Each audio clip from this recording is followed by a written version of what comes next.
ঢাকা শহরে যে এত জ্যাম সেটা বের হলেই বোঝা যায় যে কি পরিমাণ জ্যাম থাকে। আর শুক্রবার বলেই তো আরও বেশি জ্যাম থাকে।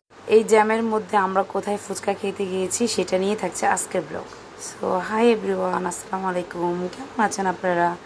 আলহামদুলিল্লাহ, আমিও অনেক ভালো আছি। এই গরমে দিয়ে আমার কোথাও যেতে ইচ্ছা করে না, কিন্তু বান্ধবীর আবদার তো রাখতে হবে, তাই ফ্রেশ হয়ে যে রেডি হয়ে গেছি বান্ধবীর সাথে দেখা করতে যাব। কর্মজীবী যারা তারা একদিন হলেও ছুটি পায় রেস্ট করার জন্য, আর আমরা যারা হাউস ওয়াইফ তারা আমরা সারাদিনই ব্যস্ত থাকি, সারা জীবন ব্যস্ত থাকি, আমাদের কোনো ছুটি নেই।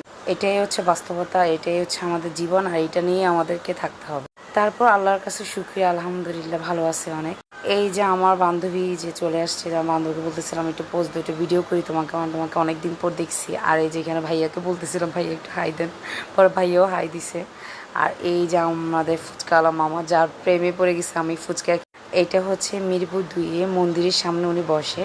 তো এই মামার ফুচকাগুলো এত মজা, আমার এত ভালো লাগে, বাট আমার বান্ধবীর না একটু মজা লাগে না। সবার টেস্ট আর একরকম না, সবার টেস্ট একটু আলাদাই থাকে, বাট আমার কাছে অনেক ভালো লাগে, তাই আমি ওকে এখানে সাজেস্ট করছিলাম খাওয়ার জন্য। এরপর আমরা এই যে রোডের সাইডে একটু বসছিলাম, আর ভাইয়া ওর জন্য কি ক্যাকটাস নাকি কি গাছ নিয়ে আসছিল, ও এটা নিয়ে করতেছিল, চিলাচিলি করতেছিল। এই জন্য পর আমাকে দেখাচ্ছিল, দেখো এটা কি নিয়ে আসছে আমার জন্য। দেন আমরা এই যে মজা টজা করে এই যে বাসায় চলে আসছি, আমি আর আমার মেয়ে যে চলে আসছি বাসায়। আর আমার মেয়ে যেখানে যায় সেখানেই দুষ্টামি শুরু করে দেয়।